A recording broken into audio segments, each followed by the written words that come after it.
The Garrett ATX comes fully assembled. Simply remove it from its soft carry case and fold open the search coil.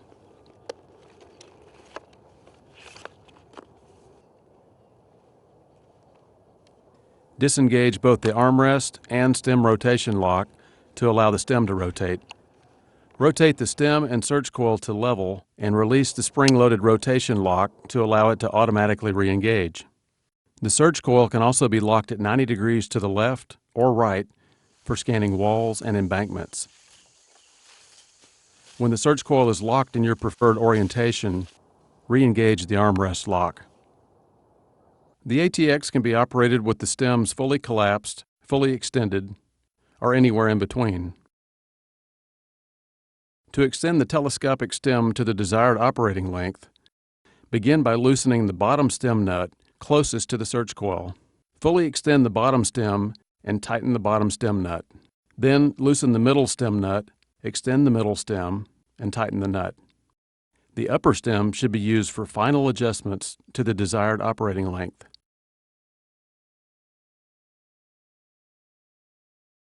The correct operating length should allow you to stand upright, no stooping forward, and swing the coil in front of you without stretching or bending. To move the armrest forward or backward, open the armrest locking lever, slide the armrest to the desired position, and lock the lever. To adjust the tension on the search coil, use a thin coin or a flathead screwdriver. Turn the screw clockwise to increase tension. When properly tightened, the search coil should maintain its position parallel to the ground while still allowing tilting during operation. Do not over-tighten. To connect the ATX headphones, remove the dust cap from the headphone connector on the back panel.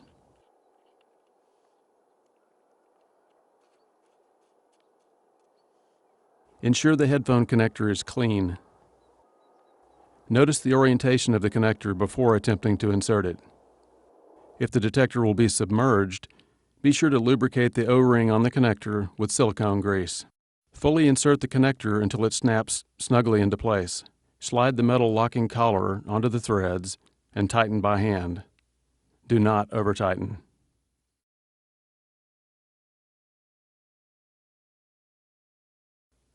The on-off switch for the ATX is located on the back of the electronics housing. It is best to switch on and operate the detector outdoors and away from sources of electrical interference, such as power lines, electrical equipment and appliances, fluorescent lights, or transmitters. Immediately after the initial turn-on, listen for 1 to 4 audio beeps, indicating the charge level of the batteries. 4 beeps indicates fully charged. 1 beep and a flashing low battery warning light indicates low charge and that the battery should be replaced. During operation, the yellow low battery warning light will begin flashing when there's approximately 30 minutes of battery life remaining. In addition to the flashing LED, a brief audio alarm will sound every 60 seconds. If no beep is heard after switching the detector on, verify the batteries have been properly installed.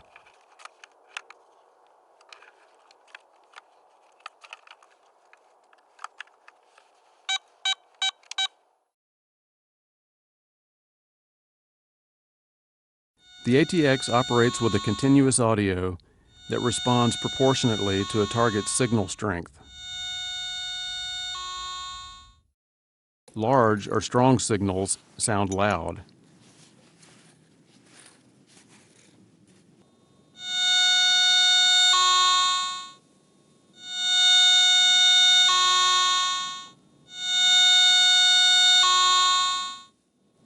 Small or weak signals sound faint.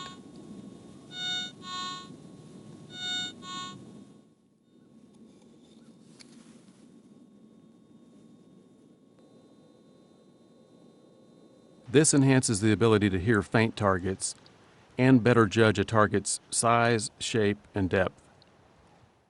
By their nature, high-performance pulse detectors are often noisier than VLF-type detectors. Therefore, some minor audio noise or chatter is normal. An experienced operator will learn how to distinguish random background noise from repeatable target signals.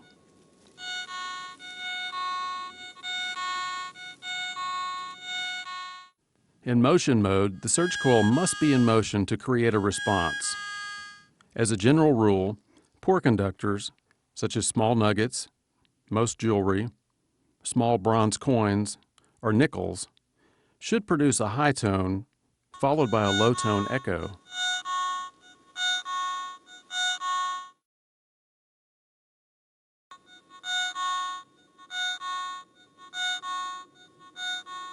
Good conductors, such as large nuggets, copper and silver coins, or large bronze coins, should produce a low tone followed by a high tone echo.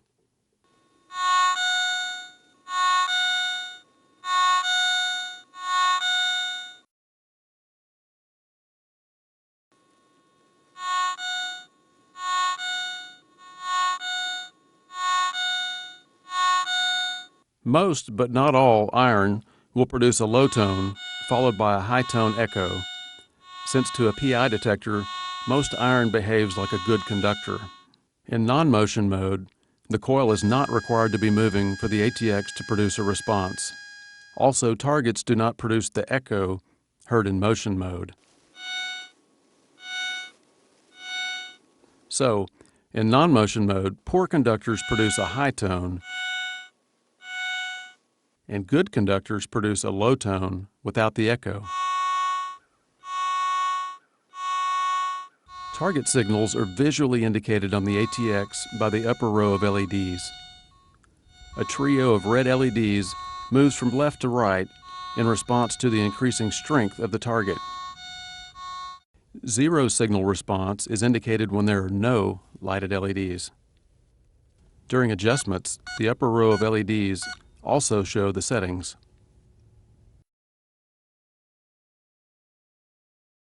The ATX has two levels of controls, primary and secondary. All primary controls, sensitivity, threshold, retune, pinpoint, frequency scan, and iron check, are indicated with white letters on the control panel. These controls are directly accessible. Secondary controls, discrimination, volume, mode, ground track, and ground balance, are indicated with red letters on the control panel.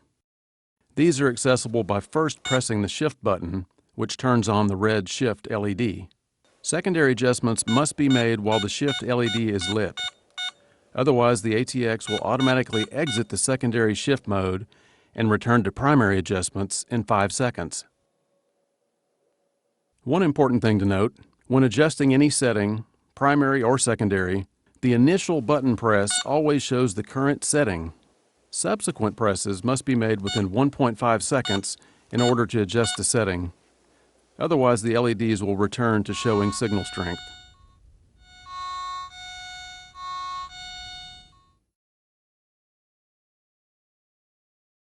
The ATX can detect targets in either motion mode or non-motion mode.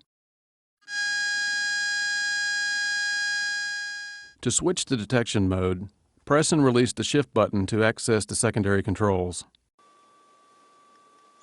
Press the non-motion/motion button to toggle between the two modes. Motion mode is indicated by central LEDs that quickly scan back and forth. Non-motion mode is indicated by stationary LEDs. The red Shift LED must be visible to switch detection modes. Press and release the Shift button again to exit secondary adjustments. Motion mode is the default setting. It is usually preferred because it is more stable and quiet, but requires the search coil to be in motion to detect targets. When in motion mode, the ATX constantly adjusts to keep the threshold tuned to a constant level. In highly mineralized ground, motion mode can also help to suppress unwanted ground signals.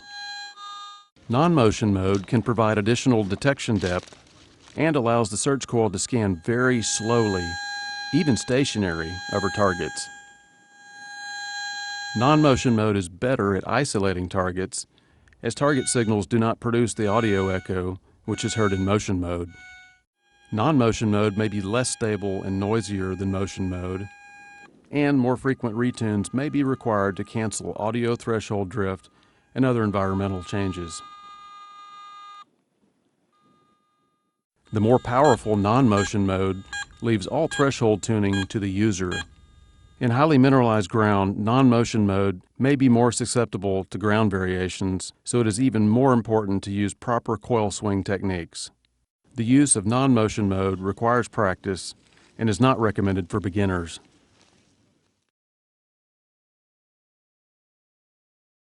Operating near power lines, other detectors, fluorescent lights, or other power sources may cause interference for your ATX. To check, hold the surge coil stationary away from any metal and listen for signal interference. If noisy operation is present, use the frequency scan function to obtain the quietest operating frequency for your ATX. To perform a frequency scan, hold the surge coil away from any metal. Then press and release the frequency scan button. The surge coil must remain stationary during the entire frequency scan process, which lasts for 35 seconds, as indicated by the scanning LEDs and audio pings. Completion is indicated by a triple beep. The new setting remains in the ATX's memory until the next time this function is performed, even after power is switched off and the batteries are removed. If you have accidentally activated the frequency scan function and want to abort, press the frequency scan button again to stop the function. The setting will return to its previous value.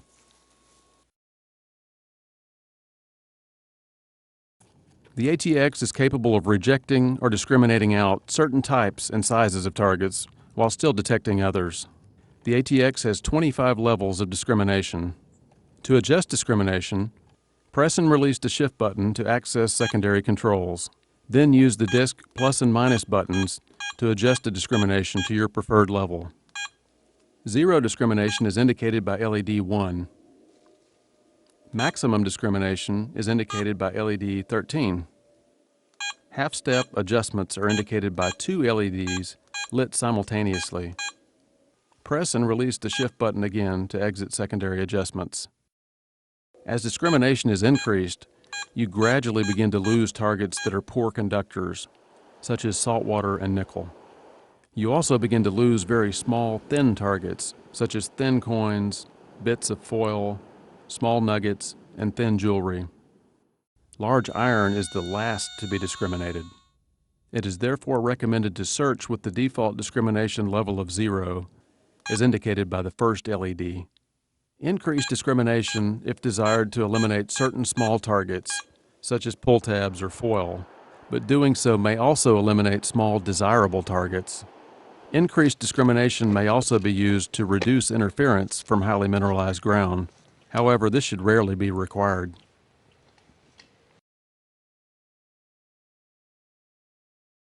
Increase the ATX's sensitivity setting to achieve greater detection depth and enhanced detection of small targets.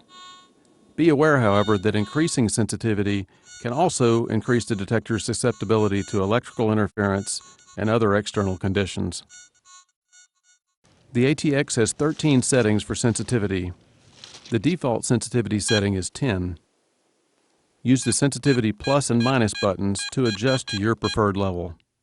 In general, set the sensitivity as high as possible while still achieving sufficiently stable operation.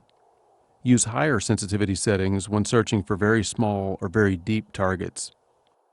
Use lower sensitivity levels in locations where the detector is behaving erratically and the erratic operation cannot be resolved with ground balance or a frequency scan.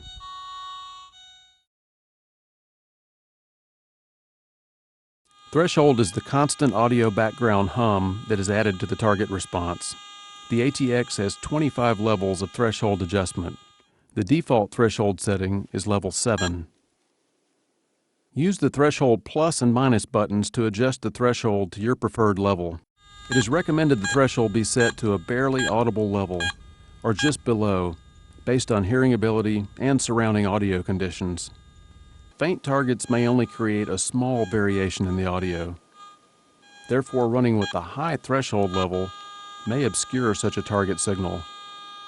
Setting the threshold level too low may prevent faint signals from being heard. Readjust the audio threshold level as conditions such as strong winds or surf noise affect your ability to hear the background hum at a barely audible level.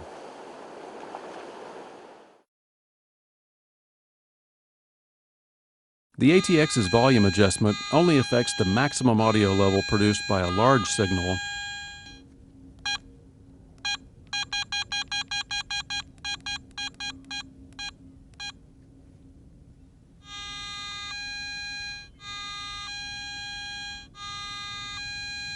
and does not affect the audio level or sensitivity of a faint signal.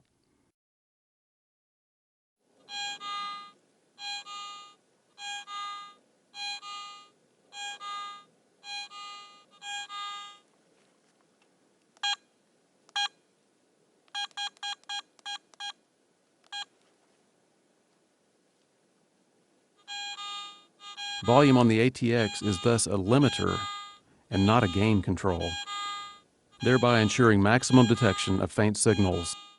The ATX has 25 levels of volume adjustment. The default setting is 10.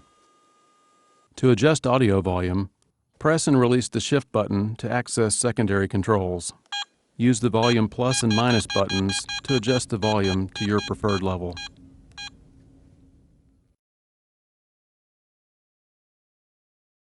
Concentrations of ground mineralization can create erratic sounds or ground noise and can reduce detector performance if the mineralization is not compensated for. The ATX has advanced ground balance capabilities to handle all ground conditions, including ironstone ground and even saltwater, without the need to switch into a special mode. It is recommended to ground balance the ATX in each new environment in order to ensure maximum detection depth. Be careful not to ground balance over a target, as you may effectively eliminate the target in most cases. To ground balance the ATX, find an area clear of metallic objects and raise the search coil about 6 inches above the ground. Press and release the Shift button to access secondary controls. Then press and hold the ground balance button and wait for the double beep to indicate the ground balance function is engaged. While continuing to hold the ground balance button, quickly bounce the search coil from 1 to 6 inches above the ground. Continue to pump the coil until the ground response is completely eliminated. Release the ground balance button and begin hunting. The first few seconds of ground balance audio allows you to hear how mineralized the ground is.